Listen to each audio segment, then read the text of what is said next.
পাঙাশ মাছ বাংলাদেশের অন্যতম জনপ্রিয় ও লাভজনক মাছ চাষের একটি মাধ্যম। এই ভিডিওতে আমরা দেখিয়েছি কিভাবে হ্যাচেরি থেকে তাজা পাঙাশ মাছের পোনা সঠিকভাবে কেরিং করে আনা হয় এবং গাড়ি থেকে নামিয়ে বিশেষ যত্নের সাথে পুকুরে ছাড়া হয়। পোনা পরিবহনের সময় তাপমাত্রা, পানির মান এবং অক্সিজেনের মাত্রা নিয়ন্ত্রণ করার গুরুত্বপূর্ণ টিপসও এখানে তুলে ধরা হয়েছে। পুকুরে পোনা ছাড়ার আগে পানির গুণগত মান পরীক্ষা, পুকুর প্রস্তুতি, প্রয়োজনীয় চুন ও সার প্রয়োগ এবং পোনা মানিয়ে নেওয়ার পদ্ধতি বিস্তারিতভাবে দেখানো হয়েছে।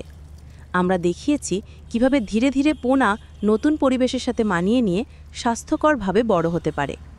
পাঙ্গাস মাছের দ্রুত বৃদ্ধি, সঠিক খাবার দেওয়ার সময়সূচি, রোগ প্রতিরোধের উপায় এবং বাজারজাত করার কৌশল নিয়েও সংক্ষেপে আলোচনা করা হয়েছে। যারা নতুনভাবে মাছ চাষ শুরু করতে চান বা ইতিমধ্যেই চাষ করছেন, তাদের জন্য এই ভিডিওটি হবে একটি পূর্ণাঙ্গ গাইড।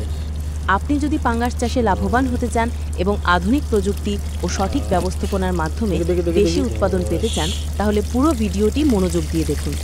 আপনার অভিজ্ঞতা ও প্রশ্ন মন্তব্যে জানাতে ভুলবেন না।